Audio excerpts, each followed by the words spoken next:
Someone name সাবা, যার বয়স 25। সে lower middle class Dhaka শহরে থাকে এবং তার প্যারাপ্লিজিক মায়ের তার নিজের একা টেক কেয়ার করতে হয়। তার কোনো ফ্যামিলি নাই, টাকা পয়সা নাই, তার কোনো হেল্প নাই। ওটাই পরে আমাদের সিনেমা হয়। ইজ অ্যাবাউট লেটিং গো, কোনো একজন প্রিয় মানুষকে যেতে দেয়া বা ছেড়ে দেয়া কিন্তু কতটা ডিফিকাল্ট। সো ওইটাই আমাদের ইমোশনাল জার্নি।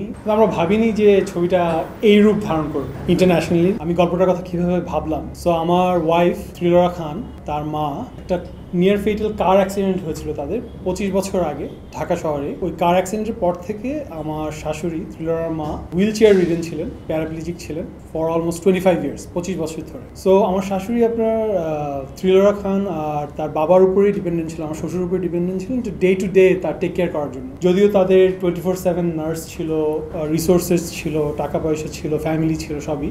সো আমার শ্বশুর মারা যান 2020 শেষের দিকে, কোভিডের ভ্যাকসিনটা ঠিক আসার আগে উনি কোভিডে মারা যান। তখন আমি দেখলাম যে থ্রিলরা খুব স্ট্রাগল করছে তার মার টেক কেয়ার করার জন্য, যদিও তার সব রিসোর্সেস আছে, সবই আছে। তখন আমি চিন্তা করা শুরু করলাম, হোয়াট ইফ আমি এরকম একটা গল্প বলি অ্যাবাউট সামওয়ান নেম সাবা, যার বয়স 25। সে লোয়ার মিডল ক্লাস ঢাকা শহরে থাকে এবং তার প্যারাপ্লিজিক মায়ের তার নিজের একা টেক কেয়ার করতে হয়। তার কোনো রিসোর্সেস নাই, তার কোনো ফ্যামিলি নাই, টাকা পয়সা নাই, তার কোনো হেল্প নাই, ফ্রেন্ডসও তেমন একটা নাই।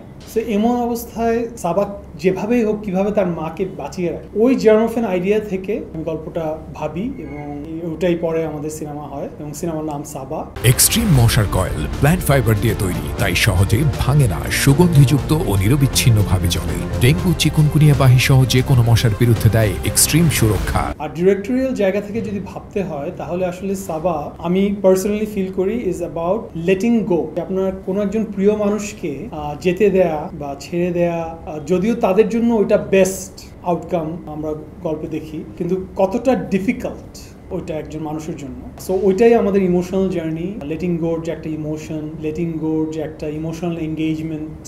অ্যাজ আ ফিল্ম মেকার আমি বিশ্বাস করি যে অডিয়েন্স পে করে টিকিট দিয়ে হলে আসছে, তার একটা ইমোশনাল একটা এঙ্গেজমেন্ট থাকা উচিত সিনেমার সাথে। যে ইমোশনাল এঙ্গেজমেন্টের জন্য সে একটা ইমোশনাল জার্নিতে যাবে আমার গল্পের সাথে, এবং at the end of that journey, ওই জার্নির শেষে ইমোশনাল জার্নি শেষে সে একটা ইমোশনাল এক্সপিরিয়েন্স পাবে। তো আমি খুবই হ্যাপি যে ফাইনালি সাবা, আমরা যে ছবি নিয়ে এতদিন ধরে কাজ করছি, ওটা মুক্তি পেতে যাচ্ছে 26 সেপ্টেম্বর ফ্রাইডেতে। সো আসলে আমাদের তো জার্নি হচ্ছে গিয়ে যে আমরা ছবি বানাই তো অডিয়েন্সের সাথে দেখার জন্য থিয়েটারে। সো ফাইনালি এটা হতে যাচ্ছে, এটা আমাদের জন্য অনেক বড় পাওয়া। ছবিটা আপনার যখন শুরু হয়েছিল, সাবা ছবিটা খুবই ছোট ছিল। আমাদের ইচ্ছা ছিল যে আমরা একটা পাওয়ারফুল ছবি বানাবো, কিন্তু আমরা ভাবিনি যে, বা আমাদের কোনো পরিকল্পনা ছিল, হয়তো ড্রিম ছিল যে ছবিটা ট্রাভেল করবে, ছবিটা সবাই দেখবে, সবাই প্রশংসা করবে। আমরা ভাবিনি যে ছবিটা এই রূপ ধারণ করবে, যে এখন যে বর্তমান রূপে আছে ইন্টারন্যাশনালি, বিশেষ করে বাংলাদেশে আমরা জানবো 26 তারিখে কিরকম রিসিভ করে। সো আপনার প্রথমে যখন ছবিটা শেষ হলো, আমরা